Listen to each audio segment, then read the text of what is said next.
Good evening, everyone. Welcome to Tuesday Night Rotor Talk Live, Season 2, Episode 12. How is everyone doing on this Tuesday? I got to the car after work. Should I tell you what the temperature was? Should I tell you it was like 89 in the car today?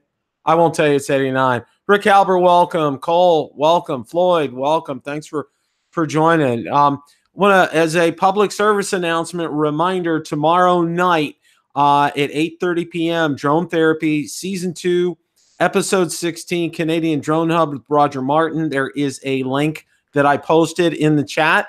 Howard, welcome. Mitch, welcome. Art, welcome. Peter, welcome. Brad, Tim, welcome. Glad you guys could join us. Got a lot to talk about tonight. People were saying it's kind of a slow drone news, but actually there's quite a few things we're going to be talking about. Ted, welcome. Thanks for joining. Yeah, got quite a bit to talk about tonight, so I'm looking forward to getting into it. And I do need to let everybody know I have Steven's message 516. What's the rumors? Yeah, we'll talk a little bit about that. I just want to let everybody know I have a very special guest on next week. I have not got a confirmation yet, but as soon as I get that confirmation, I will probably let you guys know who it is in advance. But he's a household. Oz by Drone, welcome.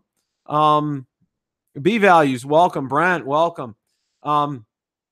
He's a common name. You guys have heard of him before. I know that. And I won't tell you any more than that, but you'll enjoy it. It will. Drone Shots, thanks for coming tonight. You guys won't be disappointed. I can guarantee you that. I'm really looking forward to next week. You guys will too. I trust me. As soon as I get confirmation, I'll post it. Drone Master, thanks for showing up. All right. Well, one of the first things, how many of you have actually listened to one of my podcasts on BillTheDroneReviewer podcast? There is a link on Podbean for that. Guys, there's 4 episodes out there. I think you guys will enjoy that. David Maxwell, welcome. I found it, and it's just it was the perfect venue to host my podcast. It's out on iTunes and it is out on Google. And I looked at some early statistics, and most people are getting it from iTunes. Steve Miller, welcome. So let me know if you guys. I'm interested to get your reaction, what you guys think about the podcast. I had a lot of fun doing them, and I'm going to be doing probably going to be doing a batch every weekend and getting them out there. So there's 4 of them out there right now. And I should be getting several more coming out this weekend. So I hope you guys enjoy them. It's just a little bit, I kind of changed it up just a little bit than what a normal broadcast is. I kind of went a little bit.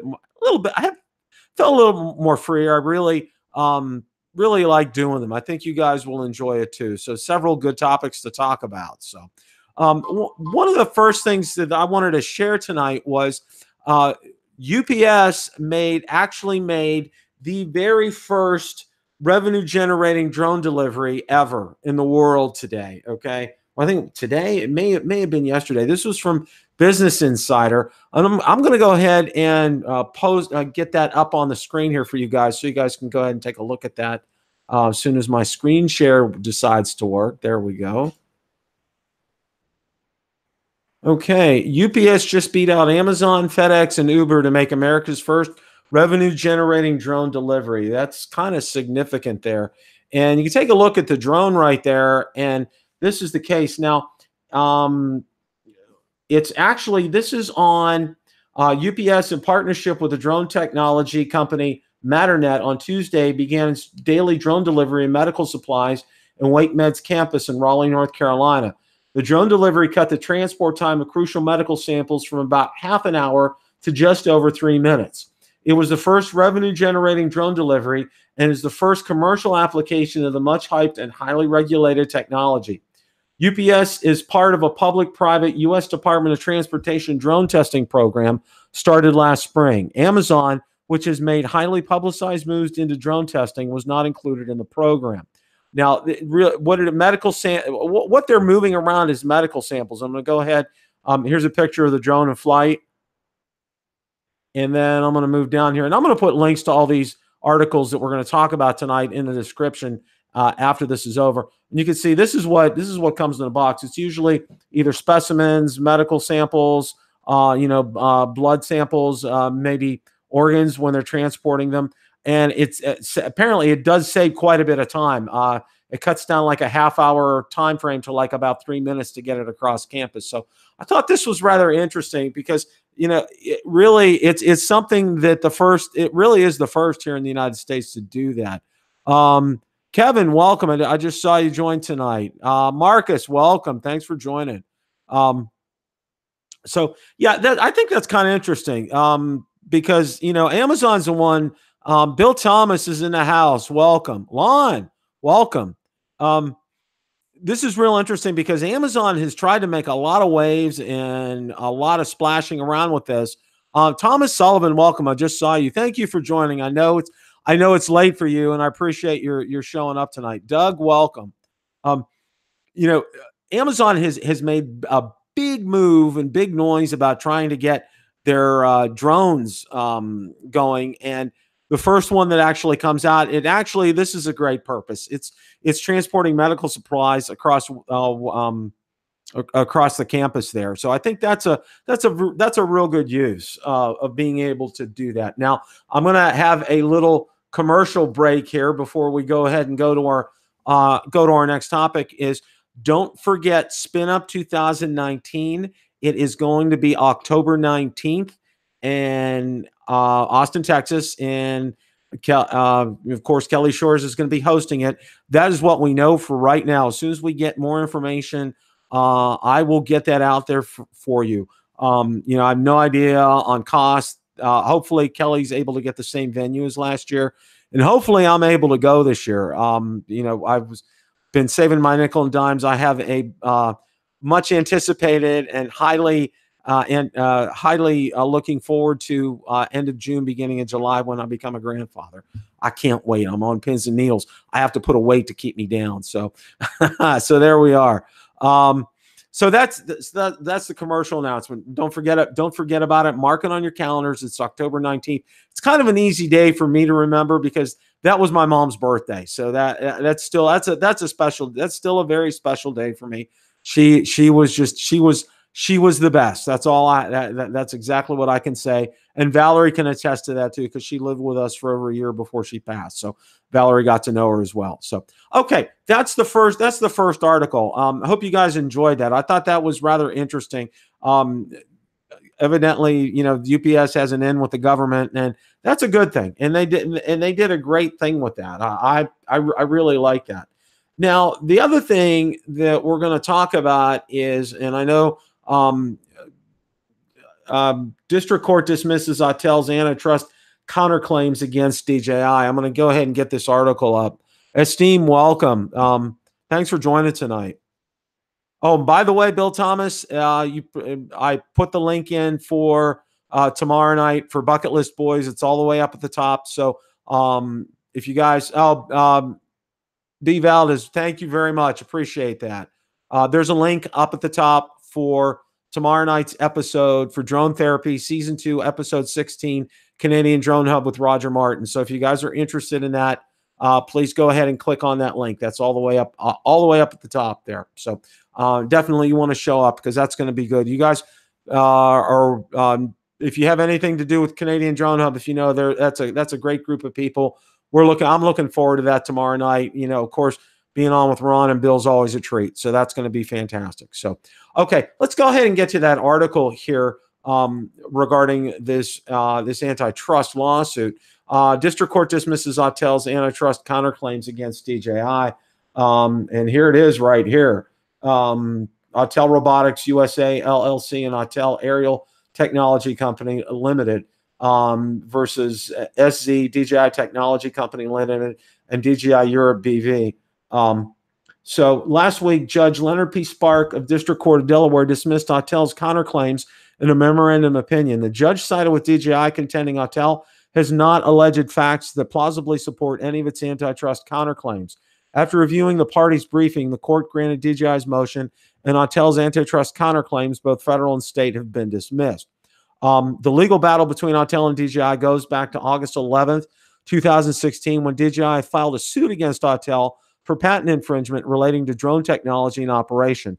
Autel responded by filing an amended answer to DJI's complaint,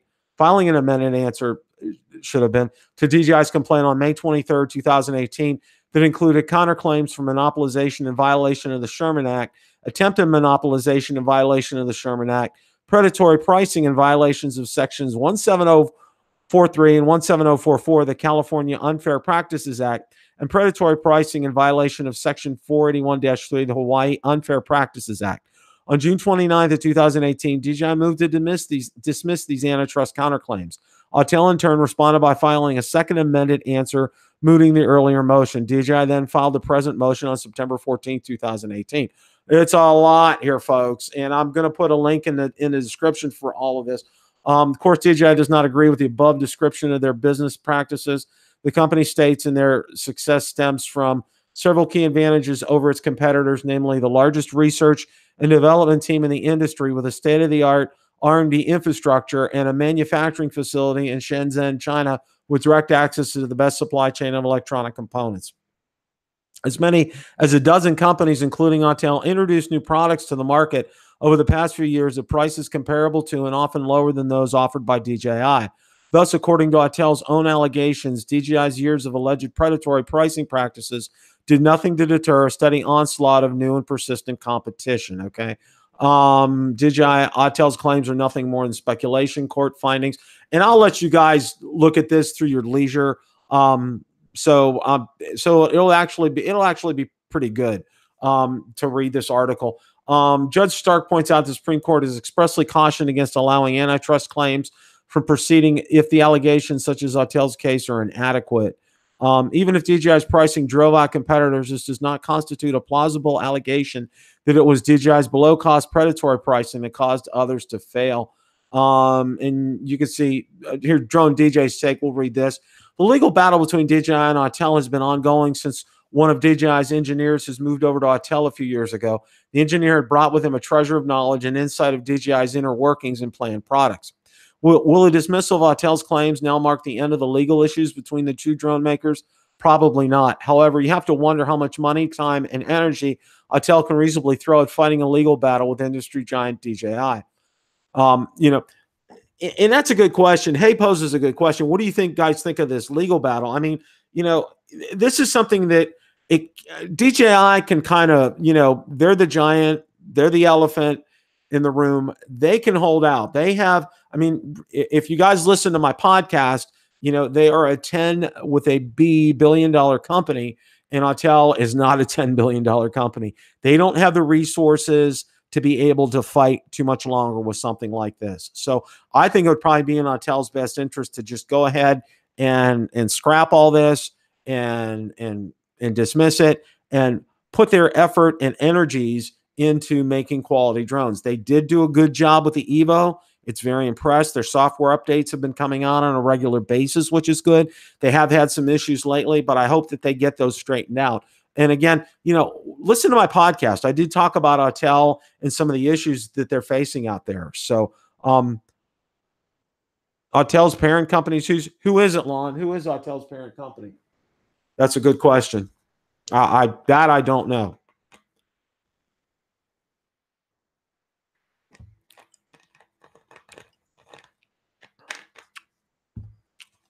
Autel should buy DJI stock. Okay. Okay, Bill Thomas. I like that. That one was pretty good. Okay. But that's the article about this. And, again, I still think, I know, Lon, you said that they're Autel Automotive. Okay. I don't know how much Autel Automotive wants to pump into something like this. So, oh, great. Audio and photography. Thank you very much for showing up tonight. I don't know how much Autel Automotive is going to want to pump into Autel Robotics in fighting all this, because again, they're not, they may be a big company, but they're probably not as large as DJI. And, it would take a lot of resources that they could better spend in their products, and coming out with maybe a Evo with a 1-inch sensor and getting these accessories out to market, like they promised at CES. And that's the one thing that I talk a lot about that in my podcast regarding Autel. So you guys definitely need to check that out. Apple should buy DJI. Wow, Marcus. And you know what? You're not the first one that said that. A lot of people have said that. So, yeah, they probably should. I mean, it would.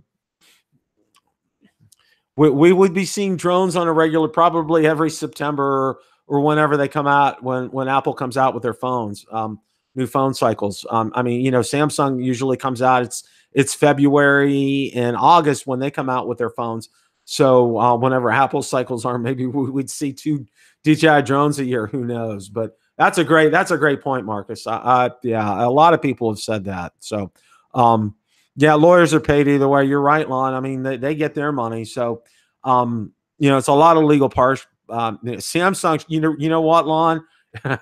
That's a good point. That really is a good point. They do a great job. I mean, I have Samsung Note 8. Okay, notice I haven't gotten a Note 9 or the S10. This has been a stellar phone. I can't say enough about it. I have absolutely thoroughly enjoyed this phone. It's been one of my favorites because it's worked flawlessly. I have not had one single issue with it. It's stellar. Doesn't drop calls. You know, my service, I'm using AT&T, but I can't say enough about it. Absolutely. Jim, welcome. Thanks for showing up tonight. Appreciate that. Enjoying seeing a lot of your videos lately, Jim. Thank you. Thank you so much for that. Really appreciate that. Guys, want to mention, I know Art has a contest going on or a giveaway going on right now. So you guys maybe want to go ahead and check that out on his channel. I know Ron Brown just put out a video. I don't know if Ron's in the house tonight or not. He got a aftermarket cable for charging the Xeno, and apparently it's better than the cable that Hubsan provides because he's able to charge it in a lot less time with that. And Ron just put out a video on that. So definitely, I'll see about dropping a link for that in the description, but you need to check out Ron's channel. Ron does a great job on the Xeno, and I know Marcus does as well too. Those guys are my go-to guys for Xeno information. Absolutely. Mike Roach, welcome. Thanks for joining. Art, if you want to go ahead and post a link for that in the chat, or maybe send that to Bill or one of the other moderators. Let me go ahead. I'm going to go ahead and make you a moderator here. Hang on a second. So yeah, you're now a moderator, so you can go ahead and post that link, Art, if you want to for your giveaway. That would be great. Microsoft working with DJI. No, I did not. I think I did hear something about that, Drone Shots. Not 100% sure. So if you want to, yeah, that I'm not real sure about that. Now, one of the other things that I wanted to talk about tonight was there was another article from Drone DJ today about DJI shifts focus to agriculture as consumer drone sales slow. And I want to go ahead and I want to get your guys' take on that. So let me go ahead and bring that article up here so you guys can take a look at that. Okay. As a consumer market for drones slows, the Chinese drone maker DJI shifted its focus to agriculture drone applications. According to an article in Financial Times, DJI has increased spending to promote its products to Chinese farmers. The company reportedly doubled its domestic sale of agriculture drones last year, resulting in 20,000 unmanned aircraft sold to spray pesticides in China. Okay. Now, I'm going to go ahead and again, this article will be attached in here. And one of the things that I really want to focus on here, sales of commercial drones used for photography make up a bulk of the company's sales of 375,000 units in 2017. So, you guys do the math here. All right. It's real simple. DJI estimates about 1/3 of the country's farmland could only be served by drones. Well, it is a good article, and I'm going to go ahead and drop a link for it in the description. But thank you, Bill Thomas, for posting that link. Appreciate that. And thank you, Art, for go ahead and posting your link too. Appreciate that as well. What do you guys think? I mean, you do the math here. Okay, 20,000 units out of 375. I mean, that's an old figure from 2017. So, I think it's. You want to use the word smoke and mirrors? I don't know. DJI and Microsoft partner to bring advanced drone technology. That's interesting, Drone Shots. I think I did see something about that, but that may have been some time ago. I'm not 100% sure about that, where that came from. So, but yeah, it is kind of interesting here that, that they put out this article. I sure will. Absolutely. It's interesting that they put this article out about this, that they're focusing on agricultural drones right now, and that things are slow. Smoke and mirrors, maybe it could be, and they're probably going to be coming out. Thank you so much, Bill Thomas, for posting Ron Brown's latest. Thank you very much. What I'm thinking right now, I think if we're going to see anything, we're probably going to see some type of a camera. I know the unreliable Auetl, and I say that in quotes, okay, because he's right about 50% of the time and he's wrong about 50% of the time. So that's kind of like he gets the word unreliable for me. But he has talked about a camera that's coming out, and I chat a little bit about it with Bill Thomas, and I have a tendency to agree. I think that right now, I think that's what we're going to see. We're going to see some type of a camera unit. I don't think we're going to see a drone right now, as far as that's concerned. So I just don't see it right now. I just don't see that, because there's usually some kind of chatter gets started about that. Auetl gets a little pumped up. Now, the only thing he's gotten pumped up about was that camera, and it looks like it's not a Ronin, but it looks like one of that things that DJI came out with last year with the wheels on it and things. But it's a camera unit, so I don't know. But it's definitely, it's not a drone. So that's something I think that what DJI is kind of focusing on right now. I do know that they called their directors from around the world in. You probably saw that short video about that. And a lot of people said, "Oh yeah, they have board of directors meetings all the time, Bill." Wasn't a board of directors meetings. It was they called in directors from around the world for a meeting. So just to clarify that. So, Peter, you may be right. And I talked a little bit about this as well in one of my videos. Or actually on my podcast, I talked about the end of the Phantom line. So, and I won't spoil too much of that. I'd like you guys to go ahead and listen to that. But one of the things that I have to say is, it may be the end of the Phantom line as we know it, but they may not retire the name. Okay. Think about that. Okay. DJI has spent untold millions in promoting the Phantom line. That's what they started out with, okay, from the Phantom 1 all the way up now through the Phantom 4. And it has a lot of name brand recognition, okay? When you hear iPhone, boom, okay? When you hear Samsung Galaxy, boom. These are instant name brand recognitions. You know when you hear Samsung Galaxy, or when you hear iPhone, okay? It conjures up that image in your mind. And when you hear, DJI Phantom, boom, that conjures up that image in that mind. It's name brand recognition. And companies pay a lot to get that kind of an image out there.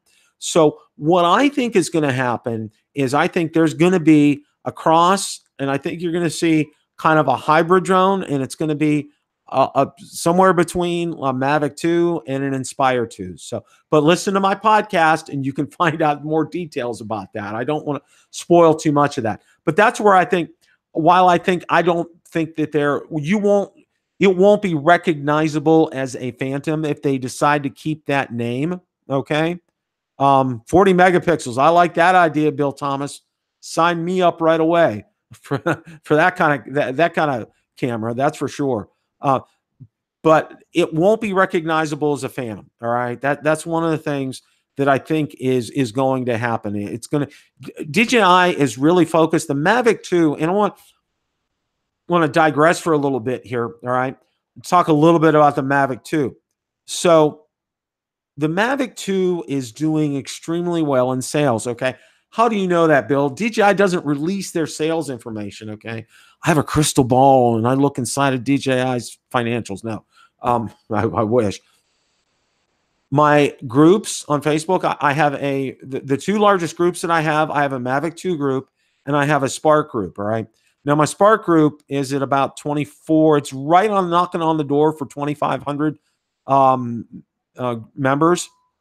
The Mavic 2 group, I'm getting 10 to 15 people a day now. And I know Bill Thomas is an admin on there. Steve Carpenter's not on tonight, but he's an admin on there too. And he sees this, that growth in the Mavic 2 group has just been phenomenal, okay? People are buying the Mavic 2 left and right, the Pro and the Zoom.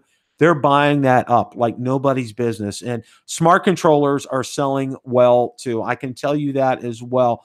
A lot of people are posting that they're getting them. I know my good friend Don Carson from Pittsburgh, he just got one coming in. So, I'm hopeful of being able maybe sometime in the near future to be able to do something like that as well. When my cash flow improves a little bit. Yeah. All right. So yeah. So just to kind of digress, just to say that DJI, the portability factor is huge. I mean, it is just absolutely huge. Consumers love that. All right. Consumers absolutely positively love that. I got the Phantom 4 Pro V2.0 for several reasons. One, I wanted to get the OcuSync 2.0 on a fan, and I've always wanted to get a Phantom. Like I said, I got a killer deal on it. And watch my video that paid promotional announcement. Watch my video that I just put, how to find a Phantom 4 Pro V2.0. I think you guys will enjoy it. It's a good video. Just came out tonight. Hey, Don, thank you for showing up. And I did not say your name in vain. I talked about your new purchase, about your DJI Smart Controller. Congratulations on that. The portability factor is huge. Consumers want that. They absolutely love that. So DJI, what I'm hearing, and this has been the talk lately, they want something, the Inspire 2 is fantastic. The camera, the platform on it is just incredible. I know I've talked to Billy Kyle about it. He just says it's just mind-boggling what that drone can do. And then, the Mavic 2 Pro, the portability factor on that and the zoom is just insane. So, I'm seeing a merge of these two. What it's going to be called, who knows? They could keep the Phantom name, which I think, in a way it would be a smart move because, as far as having to spend millions of dollars on marketing something, all right, they did it right with the Mavic Pro and renaming, the next one, the Mavic 2 Pro, all right? And they'll keep on doing that. The Mavic line is here to stay, and it's not going anywhere, all right? It's absolutely fantastic. Ethan, I'd like to see somebody make a controller that is similar to the GoPro Karma, where the screen folds down and covers the sticks. That's a good point, Ethan. That's a very good point. Oh, Don, were you flying? I guess you must have been flying then. That's awesome. That's awesome. Like, I won't tell you what the weather was down here today. I won't tell you there was 85, 89 degrees when I got to my car after work today. But anyway, so this is where I see DJI heading right now. It's kind of bridging that gap between the professional and the pros, having a prosumer type of drone, and having that portability of the Mavic and having the incredibly insane powerful camera abilities of the Inspire. But I gotta forewarn you, it's going to be pricey. It's probably going to start around 2,000 is what I'm thinking. That's just off the top of my head. So beautiful day in the Berg, sunny and 45. Awesome, Don. That's great. I know this time of year temperature can go up and down and fluctuate and everything, but that's great. Whenever you have good weather at this time of year up in the Berg, you take advantage of it. That's for absolutely, positively, for sure. So I'm going to go ahead and move on to the next article here. Now, this is kind of different here. I saw this today when I was out on YouTube, when I was out on Twitter, and I thought this was something you guys might be interested in. Now, I did go ahead and post this article out on BillTheDroneReviewer Facebook group and Facebook page. A Defo, the hyper agile, omnidirectional, supersonic flying saucer. Okay, and here you see a picture of it, and apparently there's 7 pictures of this. Okay, No, we don't want to do that. So I'm going to go ahead and back out of this. All right. You can take a look here. At low speeds, it operates like a quadcopter. At high speed, it's a jet-propelled, highly efficient supersonic aircraft whose entire body acts as a low-drag wing. These are the claims of the Romanian creators of this flying saucer that's designed to offer unprecedented aerial agility across a broad range of speeds. Of course, there's a lot of ads in this. All-directional flying object is a flying machine designed to change the actual paradigm of flight, according to engineer and inventor Razvan Sabi. Let's go ahead and take a look at some more. There's some more pictures down here. Here we go.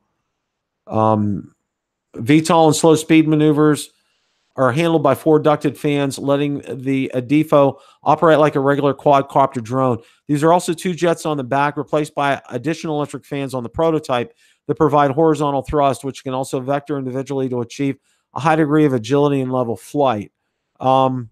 There's more. It'll fly upside down, either in quad mode or in horizontal flight. With the right jets, it'll be extremely efficient as it goes transonic and supersonic. And Sabi says the team's modeling suggests there'll be no traditional sonic boom when it does. Okay, and here's a diagram of that when that happens. So that's rather interesting. And again, I'll post a. I'm sorry, I wasn't even showing this to you guys. My bad. Yeah, let's go ahead. I'm going to go ahead and move up and show you there it is right there.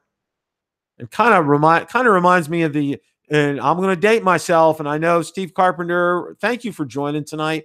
I know Steve Carpenter will remember this, and I know Bill Thomas will remember this, and those of you who are on the bucket list boys age, the flying sub from the voyage to the bottom of the sea, that's kind of what that reminds me of right there. And let's go ahead and move this down. This is how the propulsion system will work on this, which I think is very, very, very interesting.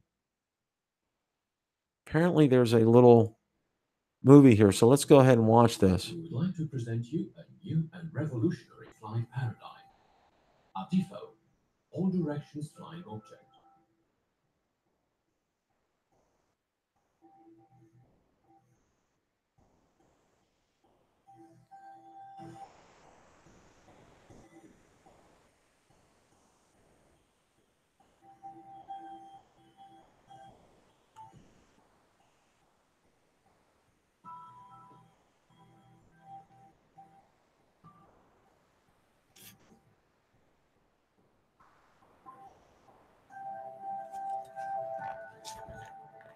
A Defo is a VTOL aircraft able to fly in all directions, having the same aerodynamic characteristics.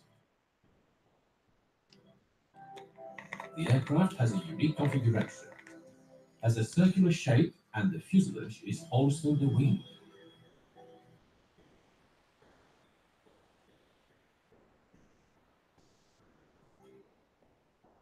The aerodynamic body is axial symmetric and is obtained by rotating a bidirectional dolphin airfoil around the axis perpendicular on the middle of the chord line. Unique aerodynamic features. An Defo platform was tested at low speeds in the wind tunnel.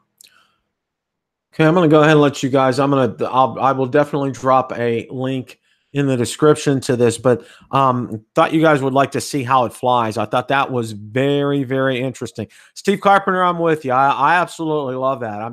Like I said, that conjures up images of the flying sub from Voyage to the Bottom of the Sea for me. So, or maybe also the Lost in Space, their spaceship as well too. So that really, really kind of dates me. It takes me back to the 1960s. Okay. But I thought, yeah, it looks like a regular drone that they slap some tin on.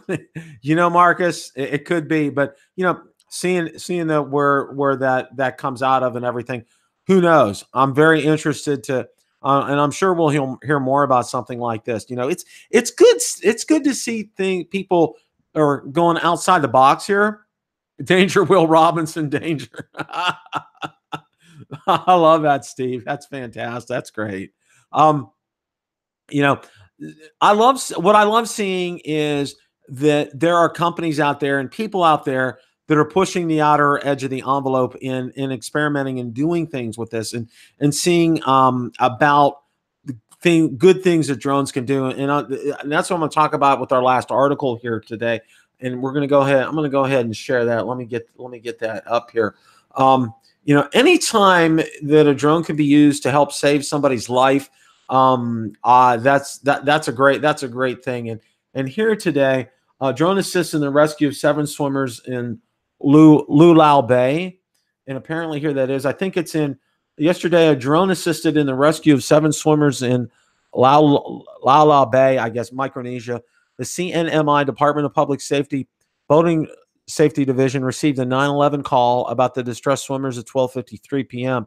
Shortly after receiving the call, the DPS Impact Rescue Boat was launched to bring the swimmers safely back to shore. The drone assisted in the rescue of the 7 tourist swimmers in Lulau Bay by providing the exact coordinates of their location to the crew aboard the rescue boat. So I think that's absolutely fantastic. And again, I'll drop that article in the description. You know, and that's one of the things, if you guys go back, you know, I did talk to, you guys probably saw the episode that I did with Romeo Dersher. If you haven't, please watch that. Romeo was a fantastic guest. I absolutely loved having him on. He was so well received.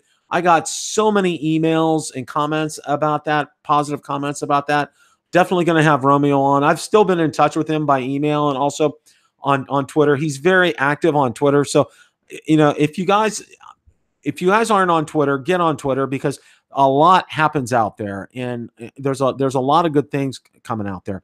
And I wanted to talk a little bit about what's coming up on Bill the Drone Reviewer. Okay, there's going to be plenty of Phantom 4 Pro V2.0 videos coming out, and I've been kind of doing a smorgasbord of looking at Phantom 4 Pro videos out there. You know, I'm going to be doing some things on adjusting gimbal settings, camera settings. Gonna get into some nitty gritty, and not only showing you how to do the settings, but going out there and flying after that. So I think you guys will definitely enjoy that. That's a good question, Bill Thomas. That's a very good question. I don't know the answer for. Anybody can answer Bill's question. I'm all for that. Absolutely all for that. So, you know, one of the things that I think for me, you know, that I have coming up in the end of May, it'll be my 2-year anniversary for the channel. And number one, I want to thank each and every one of you. You guys are what drives me to do quality content. Thank you so much. And I hope, you know, I'm trying to expand and do some different things. That's why I went ahead and I'm doing the podcast right now. You know, I've done some unique unboxing videos, different from everybody else. I wanted to get something out there that's fresh and new and something that people haven't done. And one of the other things I'm going to do is I'm going to be doing a series on how to start a drone YouTube channel. I'm going to be throwing things in there, and everything I'm going to be talking about is it's going to be multi-parts. I'm going to have several parts to it. But one of the things that I'm going to go over, I wish people would have told me all of what I'm about to tell you coming up over the next several episodes that I'm going to have this on Bill the Drone Reviewer. They're going to be videos. They're not going to be on podcast, but I might do some podcast on it as well. But these are going to be tips and suggestions and recommendations if you're looking at starting a drone YouTube channel. Just some things that I think will really help you out. Of course, it'll help in whatever, you know, YouTube channel you want to do, but this is specifically geared for drones, and there's some things in there that I think you guys will really enjoy, especially some of those of you who may have just started a YouTube channel for drones, and some tips and suggestions.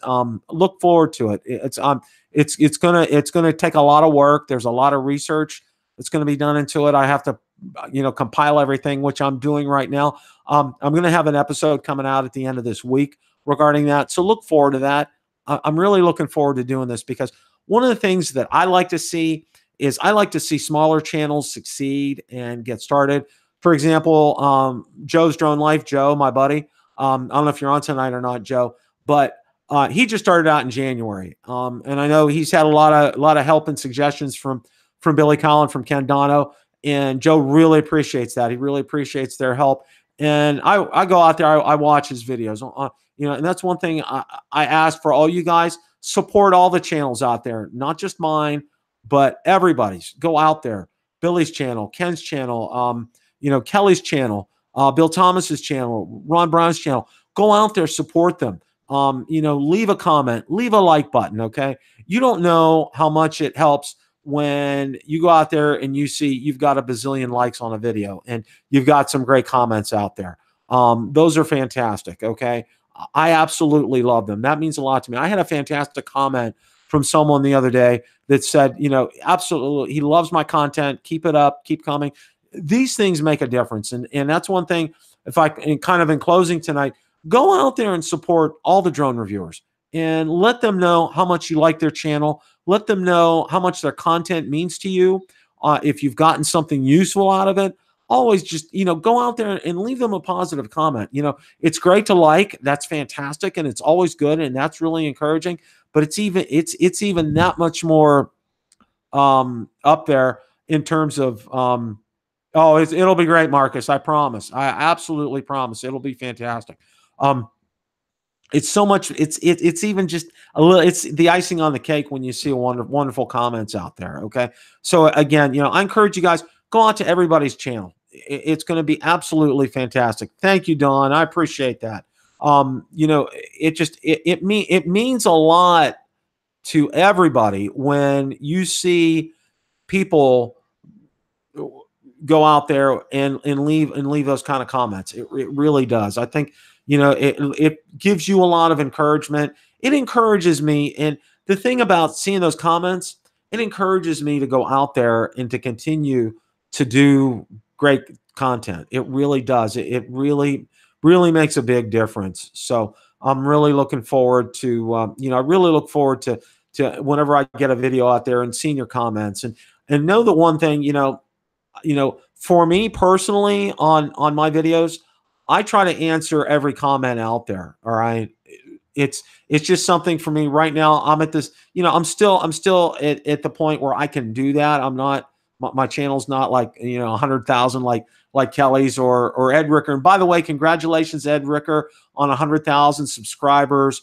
Very well done, my friend. Congratulations. If you guys leave a comment for Ed and let him know that, like I said, these comments really mean a lot. They're absolutely fantastic. So let him know that. That's absolutely fantastic.